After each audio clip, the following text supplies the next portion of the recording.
I'm a 19-year-old currently doing my first year in an arts school in Singapore. Before attending this school, I have heard a lot of stories about this school, like students hearing soldiers marching in the building at 9 p.m., women crying in the toilets, and people running in the school building even though it's already 12 midnight. However, I always thought of a realistic explanation in these stories. Come on, it's an art school. Those marching could be the dance students. Crying in the toilet is common because of the stress students get from the assignments, and running at 12 midnight? I did that a few times to run away from the guards because I couldn't use my own laptop to do my assignments, so I stayed in the school's computer labs to do them. But on November 18th, 2022, something horrifying happened that changed my mind. It was a Friday night, and there weren't a lot of students in the building.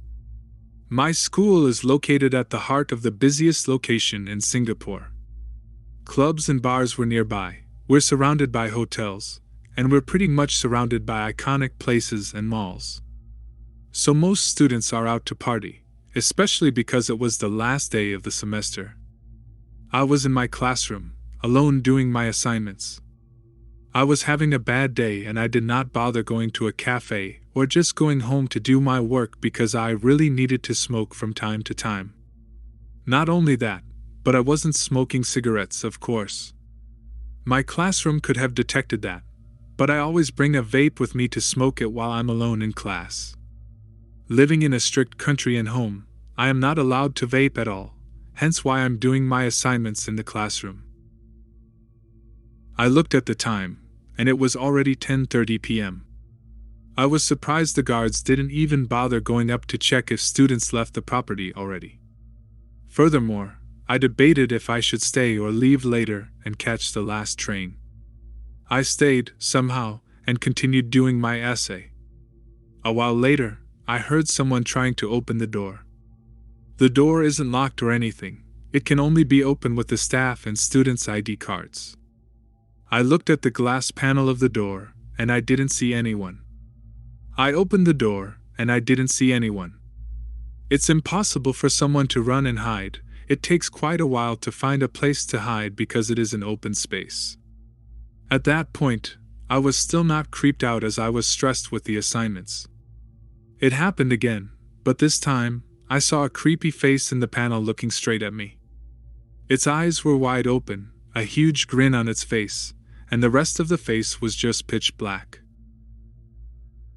I froze, not knowing if I should look away, but at this point, this thing knew I could see it. I reached for my phone slowly while looking at it, not blinking at all. It watched my movements intensely. The door handle shook again, and I have never been so thankful of the card function for the door. I quickly called my boyfriend who was at a gig nearby and frantically asked him to come to my school to fetch me. This thing wouldn't go away, and at this point, I keep asking myself if that was human with a mask, but its features move naturally. My boyfriend FaceTimed me this time and I looked at the screen to look at where he was at. I looked up again and the face wasn't there anymore. I looked at the screen and I could see my boyfriend reaching the classroom. The door shook again, but this time, it's my boyfriend. I opened the door and hugged him. I was shaking so bad, and the whole time we hugged, he calmed down and told me he didn't see anything, so we're safe now. We packed my bag and immediately left the building. We have this belief where if a ghost or a spirit shows itself to you, you are not allowed to go home immediately as it will follow you.